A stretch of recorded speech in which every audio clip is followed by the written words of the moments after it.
Welcome to Sober Sunrise, a podcast bringing you AA speaker meetings with stories of experience, strength, and hope from around the world. We bring you several new speakers weekly, so be sure to subscribe. We hope to always remain an ad-free podcast, so if you'd like to help us remain self-supporting, please visit our website at sober-sunrise.com. Whether you join us in the morning or at night, there's nothing better than a sober sunrise. We hope that you enjoy today's speaker.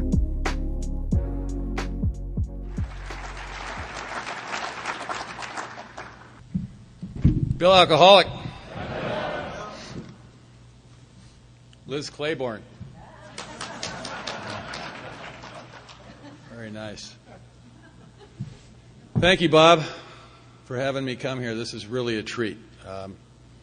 This is what happens when you never say no to an AA request. You end up in a casino in Nevada, and been some strange places.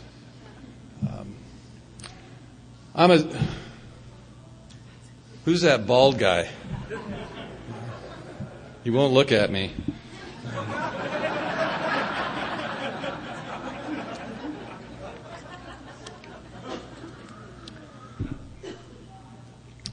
I'm a zealot in a room full of zealots. It's a safe place. We can compare zealotry. This is truly preaching to the choir. I imagine most of my opinions would match yours. I hope a few of them don't, so we have something to talk about. I can form an opinion. I don't need any really input to form it. I can just do it on the fly. It's a talent that I have, and if you speak enough in AA, you get really bored with your story, and you go through the experience of making stuff up for a while, and that doesn't feel really good because you're trying to transcend that. So what you do is you start expressing opinions because they evolve and change, and you can keep your own interest. It's a kind of a survival mechanism. I had an interesting experience driving here. I came here with my sponsor, Jay, and Mike L., and we had a nice drive up here. And part of my story, which I think meshes with this step 6 and 7 a bit, is I was raised in AA. A real strange thing happened when I was 6 years old. My dad got fired from a job, and rather than go to the bar, he came home. And he called Alcoholics Anonymous, and he went to a meeting in Inglewood, California, in an Alano Club, which is now the Southwest Alano Club. It's moved, but it's still alive. And he went to this meeting, and he came back home, and he told my mother, those people have got something down there, and I'm going to go back and find out what it is. And the next night, she went with him in order to monitor the experience, And don't make Al-Anon jokes if you don't know what it is. A lot of people make a lot of stupid Al-Anon jokes because they don't know what it is. But if you know what it is, you can make some great Al-Anon jokes. It's like you stop and think of the consciousness of an individual that would live with us on purpose. It's like, well, what are they thinking? Oh, this will be fun. So they walked in this club, and this woman saw my mother and went up to her and asked her why she was there. And she told this woman, well, I'm here to make sure he fills out the form and pays the dues and talks to the counselor. And this woman took my mother into the other room. And when my father passed away in 1999, he was 45 years sober. My mother died in 2002, and she was 48 years in Al-Anon. She helped found and form the Al-Anon intergroup or central office in Los Angeles, and worked with Jack Prose to bring panels into prisons for the Al-Anons that are there for murdering us. And,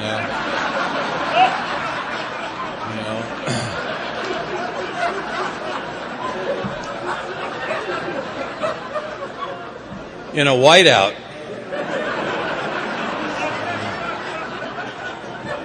That's it. And So I got raised in a house of AA zealots. I got raised in a house that had a lot of weird aunts and uncles around. Probably some of you have been raised in one of these places. I don't recommend it. There's nothing worse than living in a house with two people with clear eyes that know exactly what's going on in your head. It's like, it's not fair. But I'd come home and there'd be guys laying on the porch waiting for their sponsor to come home. One day I came home, there was a woman hiding in the garage. That was the Al-Anon. They have issues.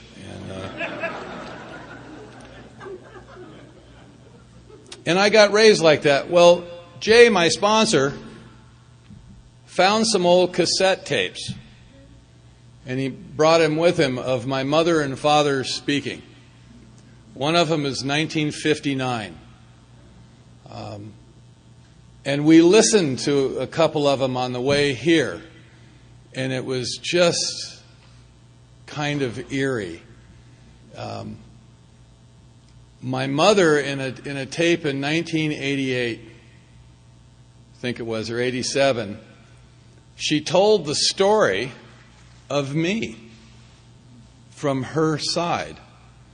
Now, one of the fortunate things that happened to me is I was fortunate enough to get sober early enough where I spent 15 plus years with my mother and father in AA, doing AA stuff, and we got to speak together at different places a few times. Very special, very, very lucky thing. Not everybody gets to experience that and to heal with your parents, the ones that are at the top of that resentment list that we heard about.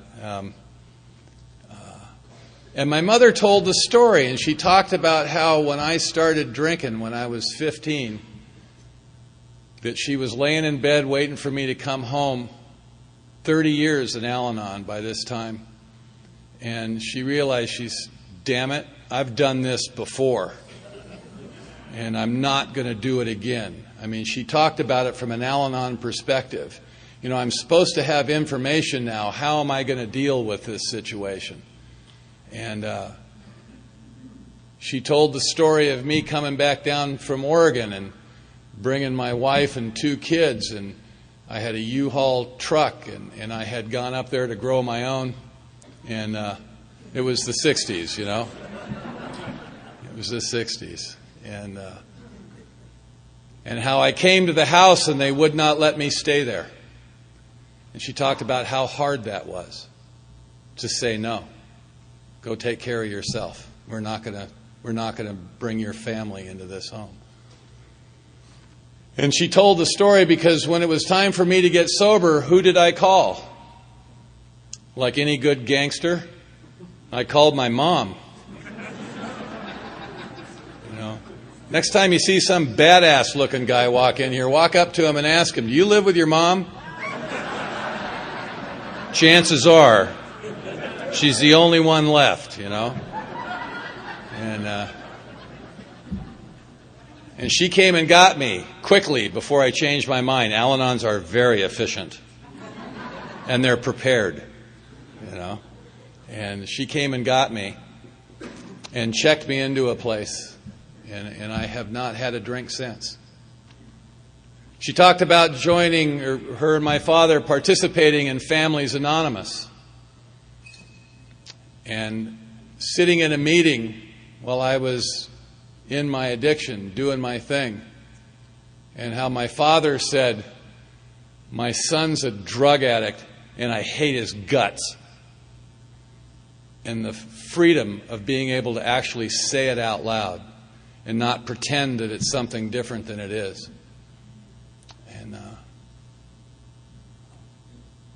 And then she talked about me being 3 years sober at that time.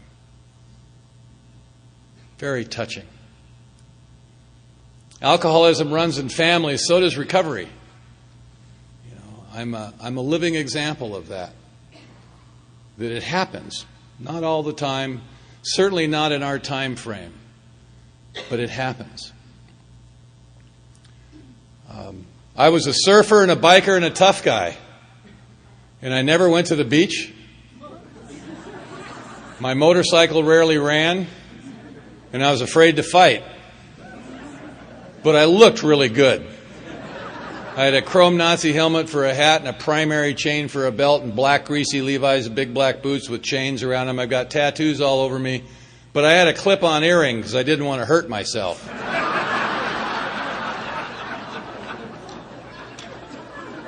My biker nickname was Horny. I have it tattooed on my arm right here. And it's misspelled. Horney. Horny.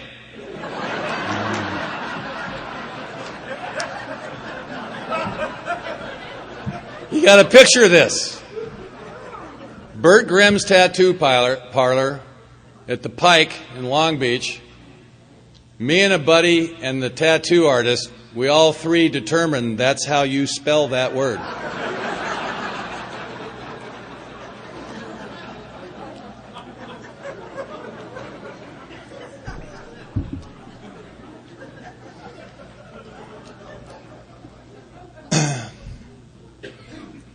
You know, we've heard some great talks already this weekend. You know, people that share their experience on the step. And in doing that, tell your story. Talk about how you really experienced that. I don't know why they gave me character defects. It's such a small subject. You know, it's not a lot to talk. You know, you're 25 years sober. That's pretty over and done with, you know. And so I'm going to try. I'm just going to make some stuff up and see if we can. You know, some people were deeply scarred. I was just it was only a flesh wound. And but all of us tell the story about how we didn't feel connected, how we felt separate from. Every person that stood up here so far this weekend has said that. I'm sure the rest will. We all tell that story.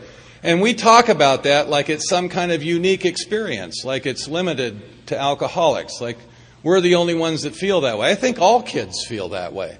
Some of us come from very dark places, and it's worse because we truly are scarred by people that are uncaring and unsympathetic and sometimes just plain flat mean and cruel. A lot of us, though, we're just like any other kid. The difference between us and those other kids that don't feel part of it is that we medicated that feeling and we never grew out of it. And we use this term sometimes when we're describing this. We use this term called alcoholic thinking, as if there is such a thing. I mean, you say it often enough, it just becomes true, and we all stand around and talk about alcoholic thinking. You know, the only place you ever hear that term is in Alcoholics Anonymous. No one else ever uses that term. The professional community never uses that term. You know what they say about us? They say we are emotionally immature. And we hear that and we go, no! I have special thinking. I have alcoholic thinking, and it's never going away. And you need to consider that when you're dealing with me. I have special thinking. And I'm convinced that me, therefore you, are just emotionally immature. I think that's the core of our problem. Wilson in 6 and 7, you know, we already heard talk about it, that he uses shortcomings and character defects. And he said, well, he just didn't want to repeat himself. But something that works for me is character defects. To me, my definition of this are aspects of my nature that don't work well, that cause conflict in my life, the way that I am. Judgment, prejudice, argumentative, things like that. Shortcomings are parts of me that are completely missing, that never developed. I think I have more trouble with the shortcomings than the very obvious and easy to identify character defects about me. The stuff that's missing, because I don't know it's not there. I have no clue that I have no compassion. I don't know. How would I know? I've never been compassionate. How would I have it to compare to? Oh, shit, I lost my compassion. You know, goodness me, I should go get some more. You know, I mean, I just don't know. I just go about my merry way, just rolling over people and wondering why they continue to be in my way. you know. So as a kid, you know, I'm disconnected. I drink. I get healed. All the promises come true. You know, 15 years old, I finally get the job done. I get drunk. You know, you sip on a few beers, and finally you get the job done, and you get it on. In the 60s, there's this old movie that was really done long before then called Reefer Madness.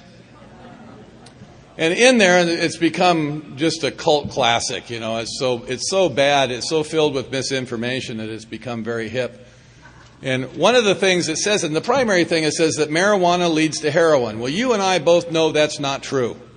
Beer leads to heroin. You know, long before the marijuana, man, we're drinking beer, and they left the whole beer part out.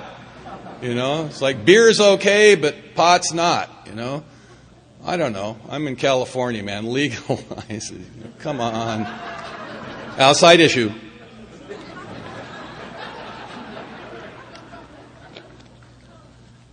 "15 years old. By the time I'm 17, I'm a bad drunk in high school. I got the big jacket, the slouch and the sneer and the foul mouth and the bad attitude. I had a bit of a problem with authority, you know. And I was big and I was loud and I was armed. You know, it was not a good combination. And I wasn't shy. I wasn't quiet and retiring. I was a very bad criminal.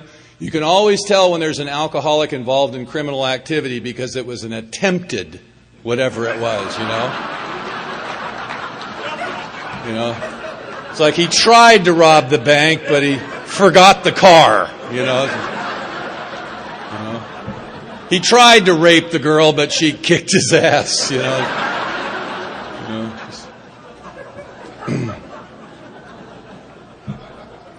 I was that kind of a criminal. And so by the time I'm 17, I've already been to jail. By the time I'm 22 years old, I'm in the Oregon State Mental Institution. I needed a rest. And short party. When we tell the story about feeling separate from, and then we drink and we feel connected, and I think the whole idea was to have a couple of pops, get out of the house, go to the party, and have some fun. That was the whole idea. We can become social. We can communicate with people now. We can party. We're willing to take risks. The fear goes away. The zits fall off. Everything's better, you know. Well, I don't know about you, but I ended up naked in my living room watching religious television, taking notes. Party! You know, I mean, I'm having sex, menage a uno. You know. Next time you see some guy walk in here and he says, "Well, I'm just a party kind of guy," ask him, how many other people were at the party? You know, we have a unique ability to end up completely alone. I mean, physically, completely alone. You know, and we'll fight for our right to party. You know, you don't need any other proof that alcoholism is physiological other than that last 3 to 5 years and you and I were out there. There's no party. What party? Nobody's knocking on my door going, "Can Bill come out and play?" You know, none of that's happening. At 22, I'm in a mental institution. Mental institution. I got married.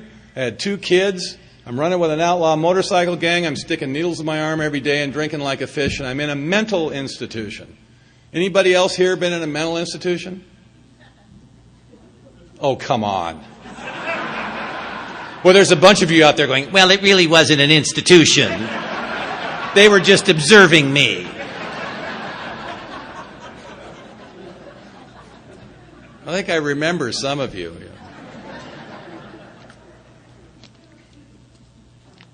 I was in the Oregon State Mental Institution in Salem. It's right across the street from the penitentiary, so you know where you're coming from or going to. And a few years ago, I went up there and spoke at a conference, and I went and found the mental institution. And I get back to the little conference, and they had a dinner for the speakers and stuff on Friday night, and this guy's sitting next to me, an old hippie about my age, long ponytail, came up from California, never left, and I'm talking to this, we hit it off, and I'm talking to this guy, and I go, "You know, I was in the mental institution over there." And he goes, "I work there." And I went, "Of course you do." You know, it's like, you know, after a while, you just get used to it, you know. And of course he did. He says, "Would you like to visit it?" And I went, "Yes." He called security. He says, "We have a dignitary from the South. I'm going to be showing him around." So Sunday, after the conference, he took me over there, and I found the ward I was on. It was the same ward that Ken Kesey worked on when he wrote Cuckoo's Nest. They filmed Cuckoo's Nest in the place I was in. I had my picture taken next to the sign, because like some people went to college and stuff, It's like, this is all I have. This is it. This is graduate school.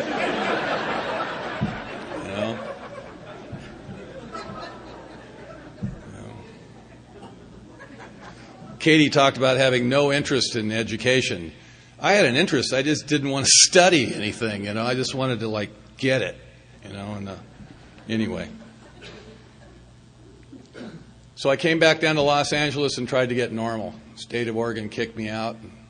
I was okay with that, and I left that wife and family up there, and I came down and tried to get normal.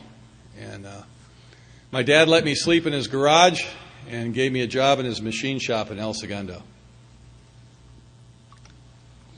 Normal for an alcoholic of my variety is you got to quit shooting heroin because you can't get anybody to go along with the concept of social heroin use. It's just pretty much a lifestyle. You got to quit taking LSD because normal people have two-way communication with each other. And LSD is a one-sided kind of a thing. It's not two-way at all. And you can't drink during the week because normal people have jobs, and they go to the jobs days in a row. I've watched them do it, and it's really incredible. Week after week, it's just pathetic. And when I drink, I don't show up no matter what. My life just stops. Everything stops. Nothing happens. Nothing really happened to me. I didn't accomplish anything. I didn't really go anywhere. Unless you count the mental institution, it's like, I didn't finish school, I didn't play sports, I didn't do anything. I just got loaded. I missed the 60s. And I was there. I was right there with them. I've told so many stories about the 60s, I got to quit doing it. I'm not sure exactly what really happened because I lied about it so much. I'm pretty sure I did not live with Joan Baez, But I said I did for years, you just have to make stuff up because I don't know what happened,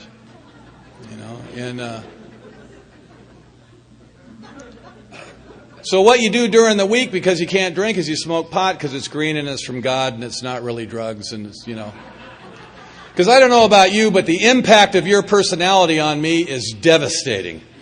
I cannot do you. I need something in me all the time to cushion the blow of you on me. And for 20 plus years, I had something in my system all the time. Because I just can't walk around the streets and talk to you and interact with you. I can't do it. I don't know how. I'm stunted. I'm crippled socially. I don't know how to do it. And the other thing about getting normal for me is you got to find a woman because you can't ever be alone. It is a group effort getting me through life. It takes a village, and it's still, some things haven't changed. I'm just a high maintenance dude, man. It just takes a lot of people to get me going. And I found her, and we got married and had 2 more kids, and 15 years after the mental institution, I'm 37 years old, and I live in the house with this woman and these 2 children, and I have no emotional connection to another living human being. And I don't know that. I don't know. I can't stand outside myself and have a separate experience and gauge the one that I'm having to find out where I'm at, to put me on a scale somewhere of how emotionally connected. I've never been connected. How would I know I'm disconnected? I've never been connected to other people, as far as I can remember.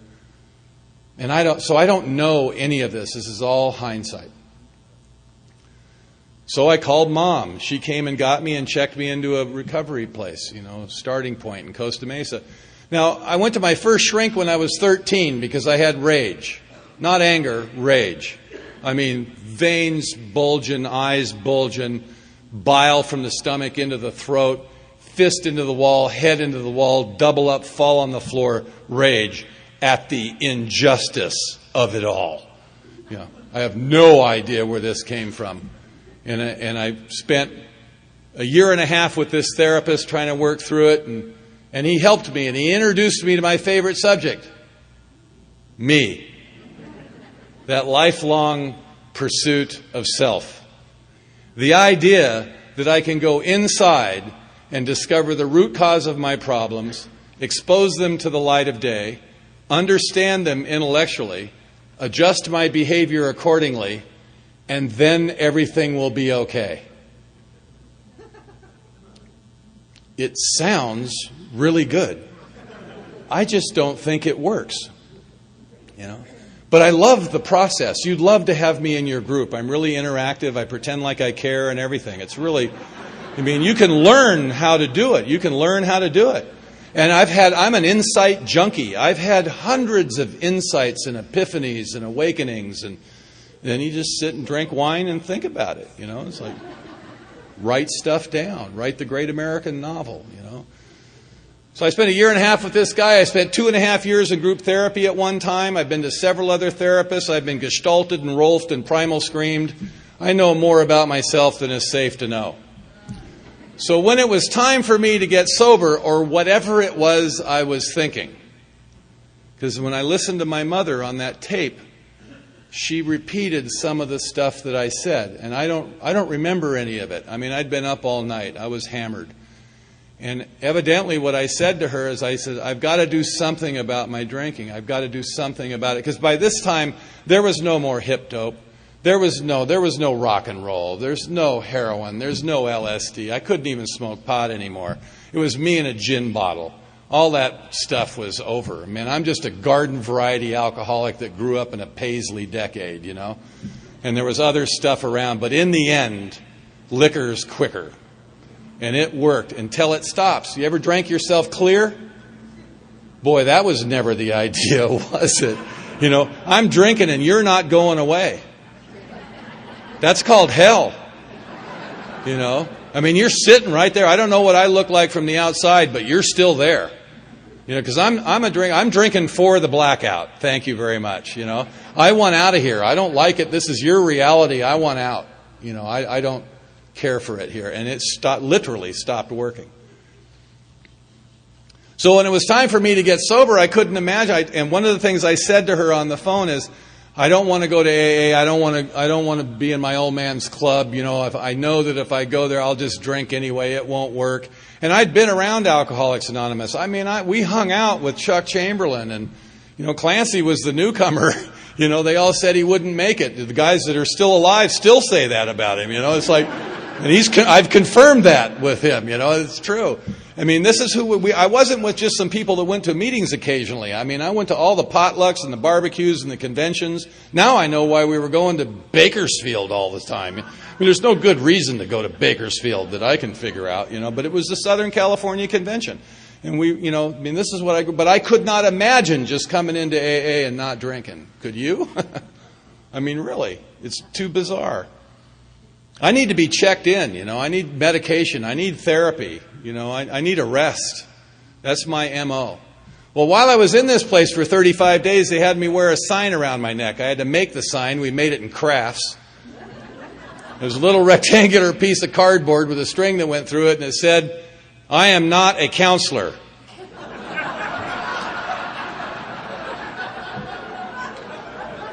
Because evidently there was some confusion about that.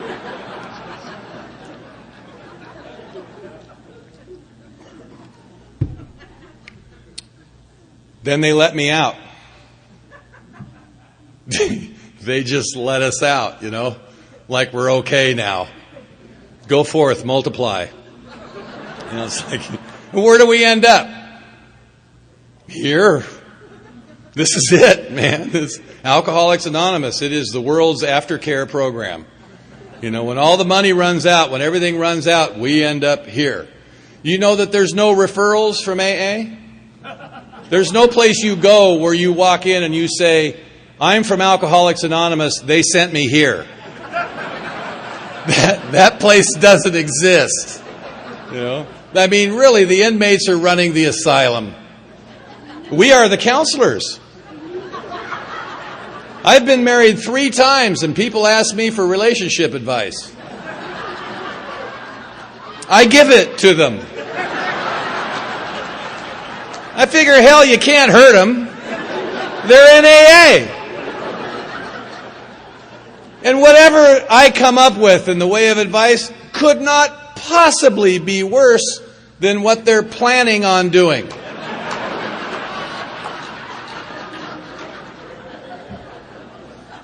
And we say we don't express opinions or give advice. If we didn't do that, we wouldn't have a damn thing to say to each other, you know? I mean, really, come on. I need some good advice. I'm a newcomer in AA. Give me advice. Please don't quote page numbers to me. I'm not impressed. And I won't read it anyway. And I don't get it, even if I did. You know, I need somebody to talk to me like another man. Tell me what I'm supposed to do. Please, tell me. Tell me what I'm supposed to do. I need help. I need advice. I mean, I have no social skills. I am just a giant character defect in the character defect center of the known universe, Alcoholics Anonymous. I mean, the absolute worst thing we do is relationships. You know, I mean, we do a lot of stuff poorly, but relationships is right up there in the top one, you know. It isn't what we're doing here in this fellow. Aren't we practicing on each other, figuring out how to be friends, lovers, and, you know, sponsors and sponsees and stuff? We're practicing. We don't know. I don't know. I mean, every once in a while, and you're in your home group. My home group's the Hermosa Beach Men's Stag. It's where the men are men and the sheep are nervous. You know? It is the epicenter of sobriety. We're sober correctly there. You know? And it's one of those. You know? And right-wing death squad AA. You know? It's like, you start sharing about your girlfriend, we'll just start clapping. You know? We don't want to hear about it. We want solution. That kind of stuff, you know? And, you know, every once in a while, you got to stop. When you get pissed at somebody in your home group because they're behaving incorrectly, you got to kind of take a step back, remember the story and where they came from, and you will come to the conclusion, it's amazing he can string sentences together. For me to expect him to be rational and kind is like, it's irresponsible to expect that, you know? He's only 30 years sober. He just started. You know?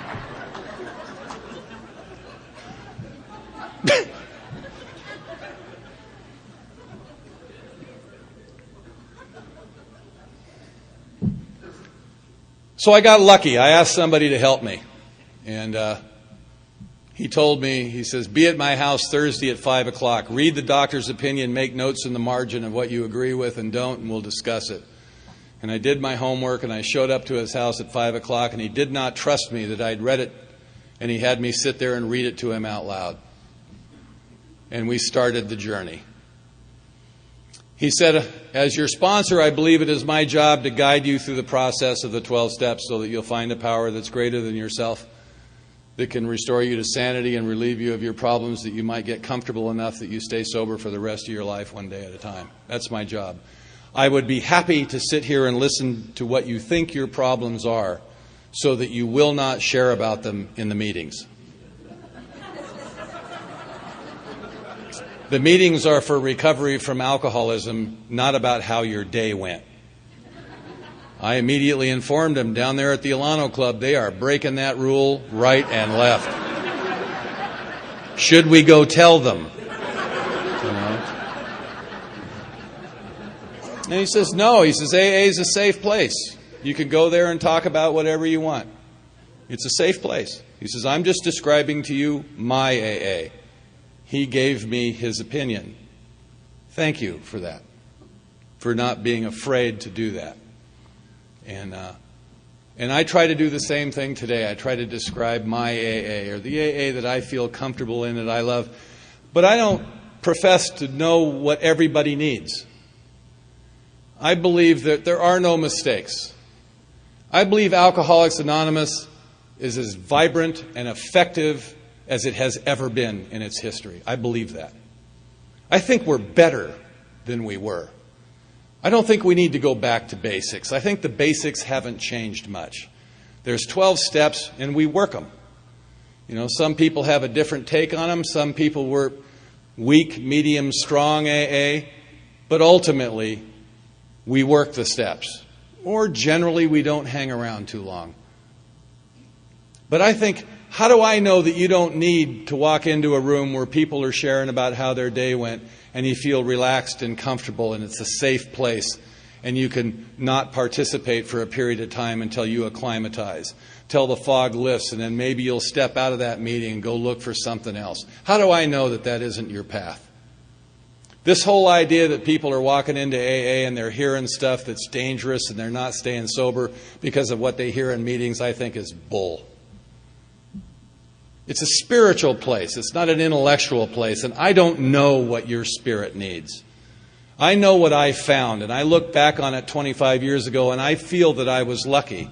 I ran into somebody that just dragged me into AA.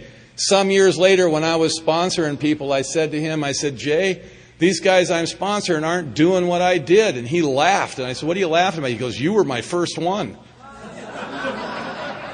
I don't know what it takes for you to grab a hold. You know, I thought everybody was doing it the same way. How would I know any different? How would I know that people weren't sitting in some other guy's living room reading the book together, going through the process? Sometime sober, I was a few months sober, and my wife comes to me and says, I'd like you to stay home on Tuesday night, if you would, and watch the children so that I can go to an Al-Anon meeting. And it pissed me off. I told her, I said, I don't babysit. I can't believe you'd even asked me to do that. And I just stormed out of the house. Very spiritual. And I made the mistake of telling my sponsor. You know, because I don't know that you don't think that I'm okay. You know, like some guy asked me one time, he says, Bill, did you ever consider the fact that you could be completely wrong? And I thought about it and went, no. No, as a matter of fact, no, you know. And he rarely yelled at me. He wasn't, you know, these hard-ass sponsor thing. It wasn't like that. But in this case, he yelled at me. He goes, it's not babysitting, they're your children. This was news to me. Semantics, you know. He says, now you go back there and you tell her with a smile on your face that you'd be happy to watch your children while she goes to Al-Anon to try to find recovery in the family groups. So I went home and I went, I'd be happy to, you know. So my little boy was less than a year old, and he just passed out right away. I didn't know what I was expecting, but I'm afraid of children. I don't know how to be a father, and they're more self-centered than me. It's competition. You know, I don't want to be alone with them. I don't know how to talk to them or communicate. I don't want to play games with them and stuff, you know. It's not about them. It's about me. And this is all hindsight. I don't know that I'm afraid, you know. I mean, so we heard a great talk on fear just last speaker.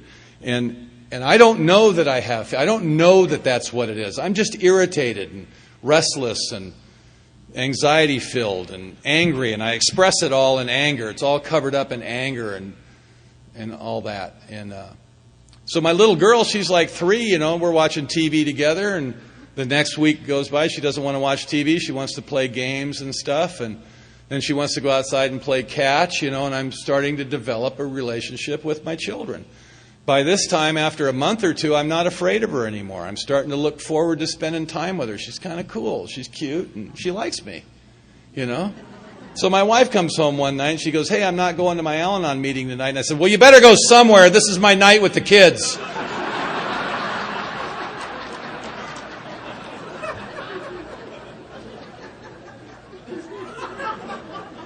Who knew? Certainly not me. When have I ever known what was good for me? Recovery by its very nature is uncomfortable. It's uncomfortable. I don't know about pain so much. There is pain in life, but certainly recovery is uncomfortable. Me confronting myself is never comfortable, ever. And in 25 years of sobriety, I've just gotten used to being uncomfortable. I'm not afraid of it anymore, but it hasn't gone away. I still get uncomfortable in situations where I'm not in charge, I'm not in control. There's a strange thing that happens to us between, I think, 8 and 12 years sober. I think there might be another one around 20 or so. I'm sure some of the other guys here and women could tell you what happens when you're 30 and 35.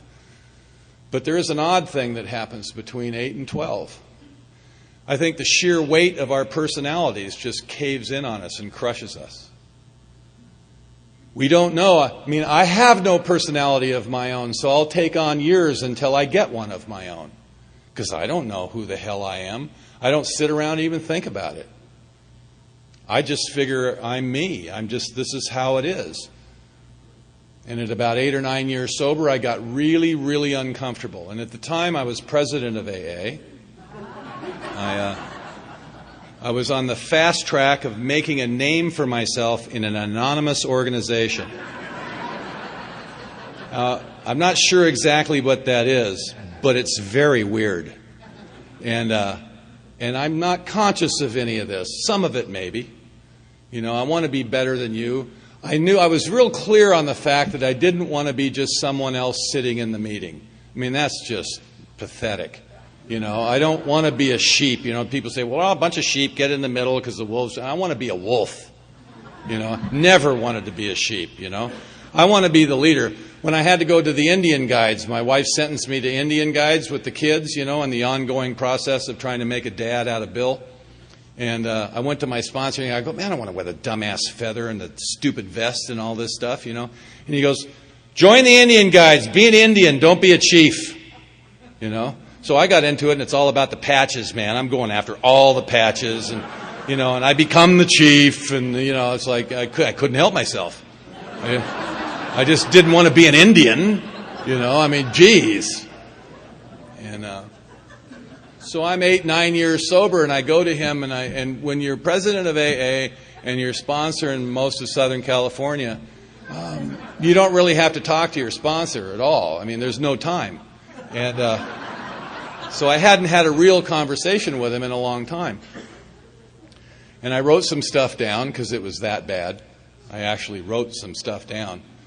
And I went to him and I read him my stuff and I said, man, I need help. I mean, there's something really wrong. I need help. And he looked at me and he said, go find God. And I said, please, don't give me these mindless platitudes. Treat me like some wimpy newcomer. I need real practical help, not just mindless crap like that. And we were sitting down, and he stood up and leaned over me and yelled in my face. He goes, there is nothing else. You talk a good game. Go do it. And I almost hit him. I mean, it really, really upset me to be spoken to that way. Me, of all people, And here's the picture. Here's the picture. I'm speaking at meetings. I'm sponsoring lots of guys. I'm going to lots of meetings. I'm starting to do some workshops and some things like this. I'm really active. I was chairman of the intergroup. I was involved in general service. I was doing all of it, because that's what I do. That's who I am. That's what I do. I'm manic. I just go after it. I used to think it was because I'm such a good guy. Now I know it's just what I do. It's just who I am. I can't do it any other way. It's no special attribute. I got lucky and I got intrigued by Alcoholics Anonymous really early. I got intrigued by it. After just a very few weeks, I started coming back just for the stories alone. I don't understand how people can say they're bored in AA. It's better than any reality television show I've ever seen. How could you possibly be bored in, of all places, Alcoholics Anonymous? Pissed off? Sure. Resentful? Yeah, but bored? That's not possible. I mean, you've got to work at that to be bored, I mean, you've got to really ignore the weird stuff that's happening around you in order to be bored, So I got involved, and there I was, fully involved. And I'm giving you lots of good advice. Have you ever had the experience of sitting with a person in a room somewhere and you give them a 20-minute lecture on how they should live their life? Then they leave the room and you think to yourself, man, that is good stuff. I should try some of that. You know?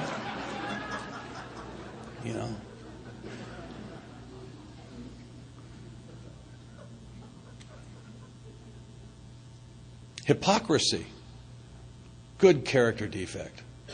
I'm a liar, aren't I? I'm lying.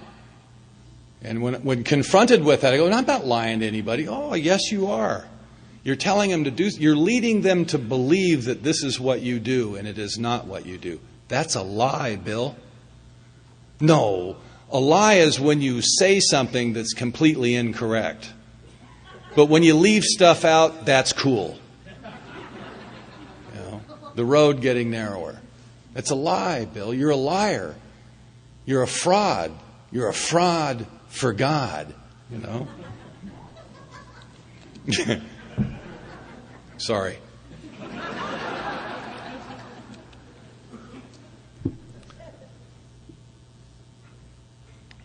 I left my wife and kids for a woman in AA.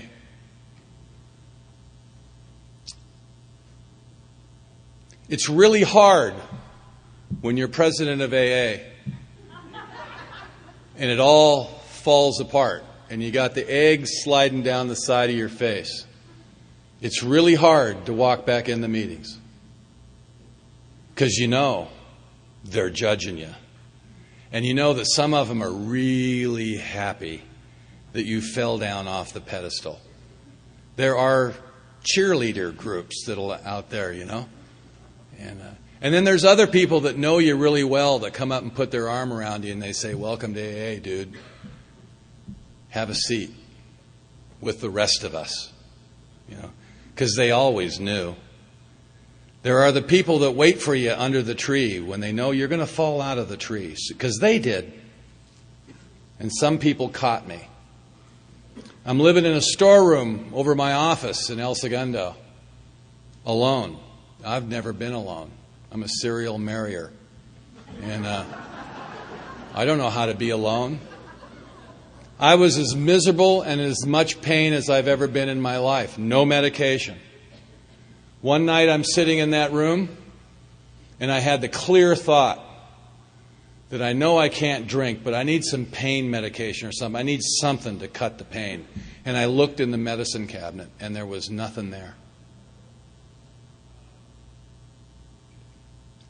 I don't really remember making the phone call, but I called a friend in AA. I didn't call my sponsor. I called a friend in AA. And he asked me, he said, have you eaten? And I didn't remember whether I had or not. Because this woman I ran off with had dumped me, so I was completely alone. And embarrassed and angry and hurt and really confused. And I had nothing to turn to. There was nothing to turn to. And he came and got me and he took me to a restaurant and he fed me. And he took me to an AA meeting. That's love. That's the love in AA. Love is action. And he came and got me, and he fed me, and he took me to a meeting. And I didn't get loaded. I have no idea what would have happened if I'd have found something in that medicine cabinet. To this day, I don't know. But what was I relying on? Me. Did I know that? No. I was not conscious of anything. But my world caved in around me. Here's what I think's going on. The first step says I'm powerless. They took it easy on us and just said we were powerless over alcohol because they didn't want us to run screaming down the street. You know, after 25 years of relatively deep research, I've yet to find anything that I have any power over at all. I think I am utterly, utterly powerless. I think everything in nature is powerless. I don't think the totality of all things needs any input from me for the unfolding to occur. You know? I don't think it needs any input from my cat or my wife or any of you or anything. I think we are just in nature powerless, and we don't require any power. We don't need to have any. And all of our suffering lies in the misunderstanding of this, the fact that we think we have power, we think we need to insert ourselves into this process, and the truth is we are powerless. And all of our suffering lies within the split between those two things. As I try to insert myself into the process, I look at things and I label them as right and wrong. Right and wrong doesn't exist in nature. There's no morality play in nature. The lion eats the lamb every time. And we make up parables about the fact that one day will come or the lion will not eat the lamb, against its own very nature that it has been given. I think that lamb will always be nervous. You know? And I think when the lamb gets eaten, the lamb doesn't say, "Oh, this is incorrect." He just goes, "Oh, hell!" You know? It's no right or wrong, it's just what is. If I can grasp that even a little bit, I come to understand that my life, of course, it's unmanageable. It doesn't require any management by me. It just unfolds. The next indicated thing is always obvious. Life just unfolds. It's clear what I'm supposed to do. People will say, well, if all that's true, then why should I bother doing anything? And I look at them and I just go, try not doing anything. Report back and tell me how that goes. You know, go against your very nature to do stuff. Let me know how long you last. You know, we just do what we do. If I can get that a little bit, the second step becomes operational. I need a manager. I need a manager to restore me to sanity. Certainly enough sanity not to drink and use, but enough sanity to understand that I'm utterly powerless and that is okay. This is not bad news. It's just the way things are. If I can get that, the third step becomes operational. They gave us the third step to give us the illusion that we're actually giving something to a power that already has it all anyway. Isn't that a classic? It is the most human step of them all because it's completely useless. You know, I mean, it's already there. And they're giving us the illusion like, well, why don't you just give it up, Bill, as if we actually have it. You know? So we go through this exercise of going, okay, I'm going to let you have it now. Okay? Oh, what life and will? The fourth step. The resentments, fears, and broken relationships. Resentments, of course, because my happiness is totally dependent upon your behavior. And you behave incorrectly on a consistent and ongoing basis. And I am pissed at my core. You know? Resentment, I have no plan B. And this one clearly isn't working. You know, I mean, fear. Of course I have fear because I have no plan B. And this one isn't working. So I hate you and I'm afraid of you at the same time. Broken relationships, what else could I have? The sex inventory, it's really a relationship inventory when you really read it. What other kind of relationship could I have if what I'm bringing to the table is resentment and fear? All of them are broken. All of them are traumatic. All of them are dramatic. The fifth step is what we do to actually complete the third step. We physically and literally give all of that to somebody. We've identified the problem at this point. We can see what the problem is. We see the resentments. We see the fears. And I share it with you and to this manager and go, here's my stuff. I'm pooped. You take it. You know? And 6 and 7, the character defects, it's only 2 paragraphs in the book. There's really nothing for us to do. And we'll be doing that nothing for the rest of our lives. And you can see what the character defects are. They're in the 4th column of the resentment inventory. It's not my part. It's my faults and mistakes. I mean, even if I was molested as a child, there's no part in that. It's something that happened, something horrible that happened to me. But if I'm 40 years old and I'm still carrying around that resentment, at the very least, I'm unforgiving. And those people that I'm aiming this resentment towards don't feel it. Have you ever hated somebody really intensely? And then on a certain day, you forget to hate them? So the following day, you've got to hate them extra to make up for the day you skipped? You know? Somehow we think they feel it. They don't feel it. We carry this around. It has nothing to do with what happened. It's about what we're doing about what happened. And our memory of it. Our story about it. Who knows what really happened? And I've come to understand as being a child of therapy, of growing up in a therapeutic world, that all I really need to know about my childhood is, it's over.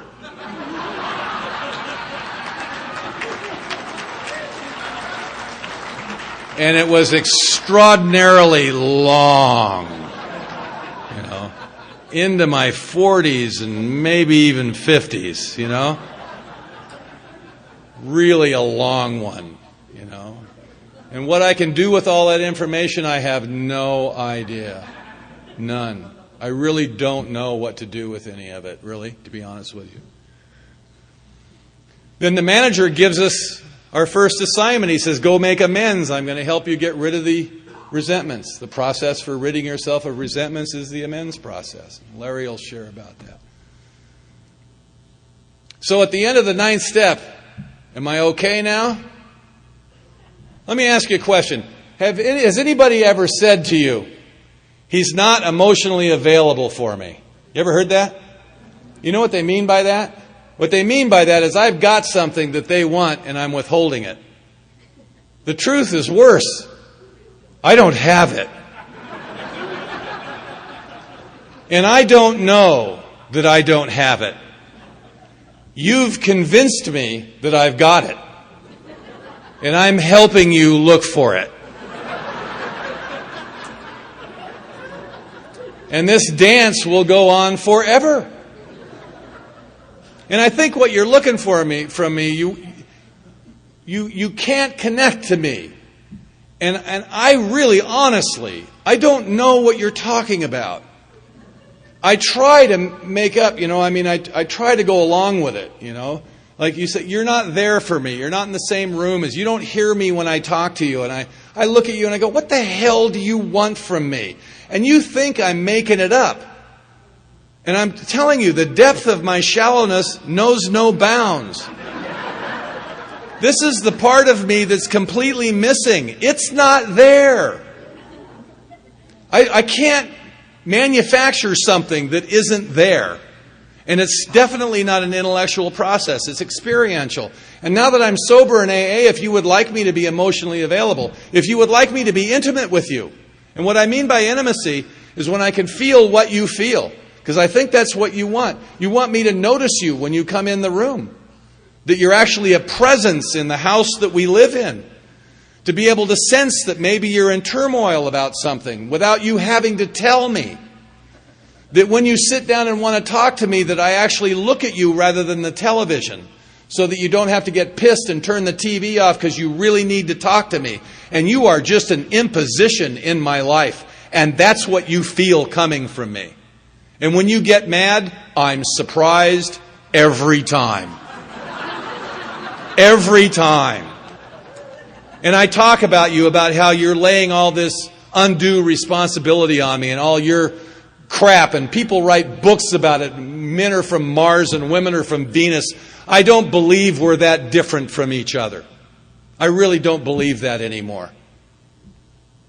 I'm not connected to you. That's why you feel so different. Because I'm not connected to you. I don't understand you because I don't try. I need you to be with me, but I don't really want you to be there all the time. Only at my beck and call. Somebody has to cook. It's that bad. Am I conscious of this? No. No. When I say it out loud, it sounds horrible, but isn't it the truth? It's the truth about me. That's the truth about me. That's how I interact with you. And then when you're gone, I'm lonely. Clint said it best I've ever heard it. I have arrangements. Not relationships. At the end of the 9th step, am I capable of being intimate with you? No, not even close. This is 15% of the program, and we agonize over it. We've got 15-column expanded versions of the inventory, manuals and workbooks and seminars, and we go on and on and on and on about it. And we call 10, 11, and 12 the maintenance steps. Maintain what? What have I got at the end of the 9th step that needs maintenance? Is this thing just about not drinking? I don't think so. I don't think that's what it's about at all. I think it's about relationships. I think it's about me being part of the world. I think it's about me entering the realm of the Spirit. It's about me. If I was awakened on March the 27th, 1985, the rest of the journey is to take that awakening and turn it into some kind of an awareness where I'm actually aware that I'm awake. And maybe there's something I can do with this.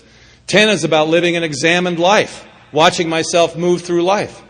11 is about getting close to the manager, In 11, when I meditate, I can actually watch my thoughts, and I come to understand at depth that I am not my thinking mind. That changes everything. Everything changes at that moment. I am not my thinking mind, and I believe that is who I am. I believe what it tells me. And when I can watch it, when I can gently bring it back to the breath, and I can interrupt this process of it thinking, I understand now. I don't have to do battle with it. I don't have to change it. It's not an adversarial relationship. I can simply ignore the damn thing. And I don't think it's out to get me. I don't think it's trying to hurt me. I think it's trying to help. It's just stupid. You know? All it's capable of doing is taking the past and projecting it into the future. That's it. That's all it does. They were looking for you before, they're looking for you now, you know, that kind of thing. You know, that's all it knows is what has happened in the past, and that's what's going to happen again in the future. If I spend all my time in my past trying to flesh out the root cause of my problems, I'm going to completely miss who I'm unfolding into today that has no connection to my past at all. This is a brand new life. It's not about the recreation of something that once was. It was never there. I'm evolving into something I've never been. That's what I should pay attention to. The 12th step is where it all comes home. In 6 and 7, we can list the character defects. You can see what they are in the 4th column of that resentment list. It's judgment, prejudice, anger, violence sometimes, whatever your cute little mix is, you know, hypocrisy, lying, cheating, any number of things, you know. You can see the patterns, and as the inventories go on over the years, you can see them better. The inventories you do later in sobriety, you're focused on that 4th column. You know what you're looking for. You know it's not them. You don't have to go through the dance of trying to blame them, no matter how guilty they appear. You know it's you. And you can do some very focused inventories.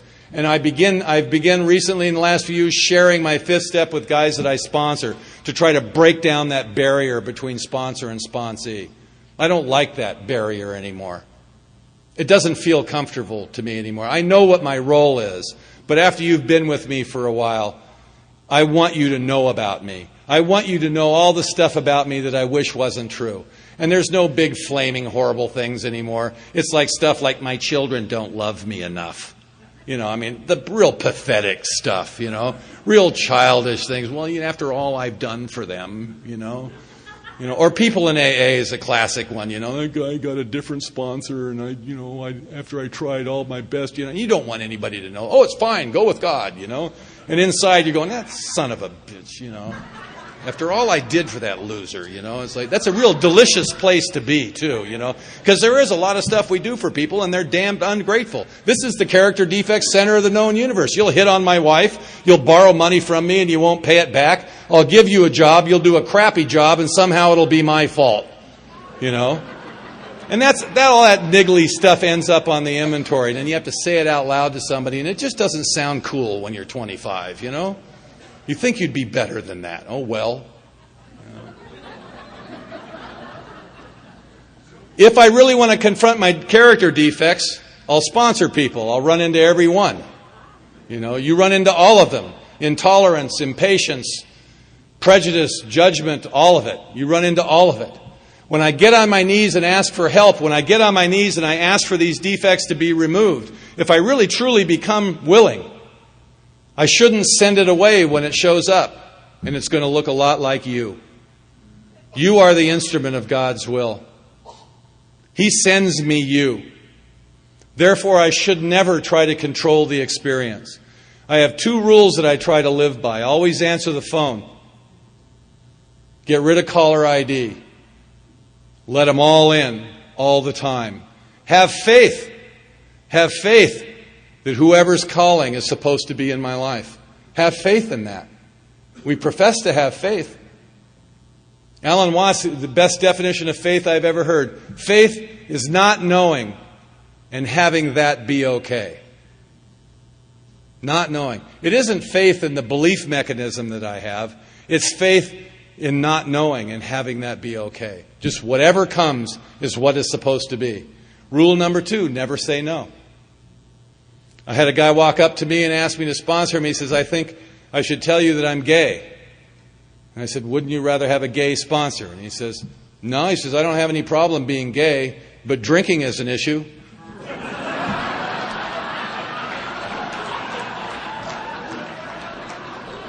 Who knew? I used to stand up at these podiums and say that if you were on medication, you weren't sober. I had no experience with that, but once again, I require no experience whatsoever to form an opinion. I heard some of you say that, and it seemed like a really good right-wing badass opinion to have, and it pissed off a lot of people, and I go, yeah, that's for me. And I started pounding on the podium and saying stuff like that. Then this guy walked up and asked me to sponsor him, and he says, I think I should tell you I'm bipolar and I'm on medication. Oh, geez. One of these losers, But I can't say no, ever. I can't. It's a rule. You can't say no.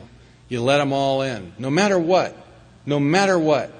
And you can find a lot of support for people that will help you weed out people that are incorrectly alcoholic that you don't have to work with.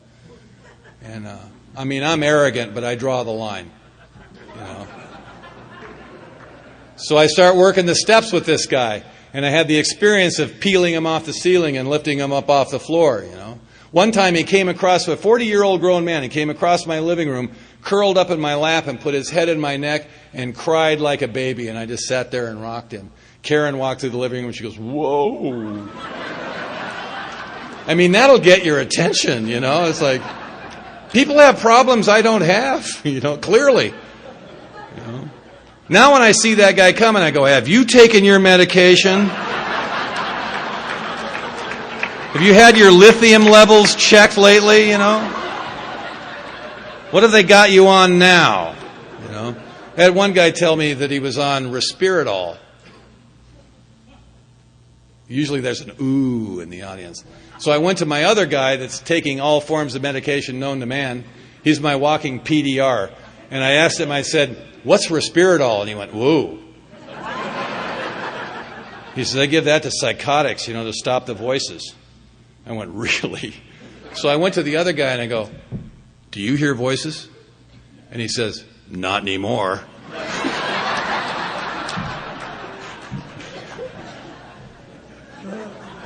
Now I think all newcomers are bipolar.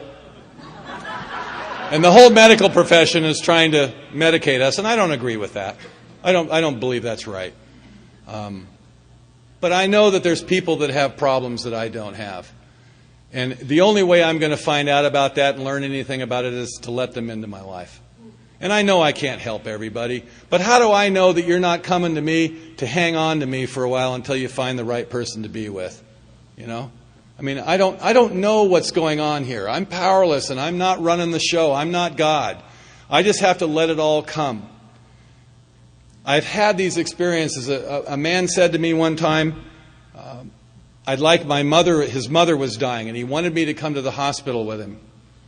And this is early on, and I'd never had an experience like that, and I did not want to go to the hospital with him. I figured there's a line. You draw lines, right? There's some stuff we don't have to do. There's limitations, boundaries, I got to set some boundaries, and I get to say no sometimes and all this. I don't think so. I think we just go. I think we're being led. It's not a mistake, and it's not up to me to decide. There's this illusion that I have choice. And if I take a big, deep breath and I just go, I'll end up in places, and I will be uncomfortable, but I will not die. And I will grow from the experience. So I go to the hospital with this guy, and she's all hooked up and wired up and stuff, and it was awful. And I sat down in a chair in the room, and I'm sitting there, and I closed my eyes, and I said a prayer, and this feeling came over me that everything is okay. There's no mistake here. Everything's okay. It's just a feeling. The room didn't change colors. Nothing happened. My anxiety subsided. And I just sat there and I looked around the room and it was just fine. And the guy I was with is pacing the room. This is his mother that was dying, and she wasn't a very nice person. And I watched him take care of her for a long time. And I sat him down next to me, And I held his hand, and I looked him right in the eyes, a big guy like me, kind of bigger hands, a carpenter guy. And I'm holding his hand, and I looked at him, I said, Al, everything's okay. There's nothing wrong here. It's just fine. Just relax. I said, let's pray. And we closed our eyes, and we said this prayer. And while I was praying, I could feel his hand. He was holding me really tight like you do when you're upset, you know. And I could feel his hand relax in mine. That's intimacy. That's what it is. It's very quiet and it's subtle. And I'm looking for a head rush all the time. You know, and I miss this stuff all the time. I miss it. And if I hadn't gone there, I even asked him later, did you have the same experience? He goes, no, man, I don't know what you're talking about, you know. You know. I mean, it wasn't as good for him as it was for me, you know. That happens to me constantly, you know. I am isolated. I'm alone and I'm separate from, you know. But I had the experience. I felt the feeling. I felt that. And I've never forgotten that. My father got cancer. And for 14 years, we gave each other birthday cakes in the Hermosa Beach Men's Stag. His birthday is March the 28th. Mine was March the 27th. He got sober at 37, so did I. And I found my daddy in AA. And was there character defects around that? Oh, you bet. We really didn't like each other very much. We were never able to share anything in our lives, but we could share Alcoholics Anonymous together. And I got to see a side of my father that I never knew existed. I got to see him around a bunch of other guys, telling jokes and scratching and burping and farting just like the rest of us, you know. And I got to see that, my father, as a man, not as my father, but as a man that brings his own baggage to the world, you know, and how he was raised. And we had those conversations. And on his 70th birthday, I made amends to him. 10 years later, he made amends to me. 10 years later, when the relationship got safe, when I wasn't looking for it anymore, when I didn't need it because we were okay, that's when it came. My mother and I nursed him in a hospital bed in the living room of his house. We changed his diapers, we took care of him, and we cleaned him up, and we loved him into the next room. And we had a wonderful memorial. I mean, if you've not experienced an AA memorial, don't miss it. It's the best party in town. They talk about the real guy, you know, not this pretend cardboard cutout guy, but the real guy, that we love each other exactly as we are, just like we are. My mother moved in with us, and then she got cancer. And she was in the hospital bed in the living room of my house. And for 3 months, I stayed home, and I just took care of her. And one day, I'm standing by the side of her bed, and it was time to change the diapers, and nobody else was there. And she looked at me, and she was crying, and she goes, you know, I never raised you to do this. And she thought she had lost her dignity. And I stood there by the bed and I thought about it for a minute and I said to her, oh, yes, you did. I remember that house that I grew up in. And I know now what you were doing with those people that were there at that house. You were saving their lives. I live in a home like that today. My wife's 20 years sober. She sponsors a lot of girls. I sponsor a lot of guys. We try to keep them separated, you know. Sometimes she tries to set them up, which is really, given the gene pool, is not good. And there's people on the porch. There's phones ringing all the time. And I looked at her and I said, you raised me to do exactly this. Roll over. And I changed her diaper, and we entered a level of intimacy we didn't know was available. And it isn't about the physical thing. It's just what you do to show your love for someone. You know, the second and third time, it's just work, you know. And my mother passed away in my house. And it has come full circle now. It has come full circle. The healing in Alcoholics Anonymous is really difficult to describe. It's something you have to experience. Once again, I know I'm preaching to the choir here. The character defects of who we are, I think the process is us growing up, is what it is.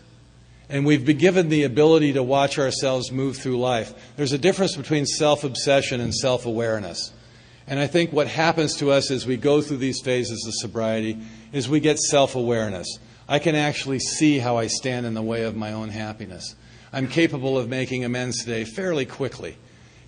I fall victim to myself. I'm a human being, but it doesn't last for very long. It's hard to get away with it once you can see it.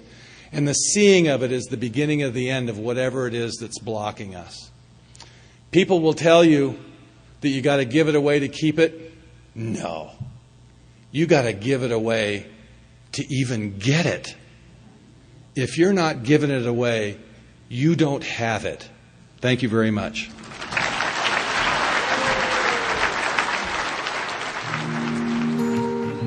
Thank you for listening to Sober Sunrise. If you enjoyed today's episode, please give it a thumbs up as it will help share the message. Until next time, have a great day.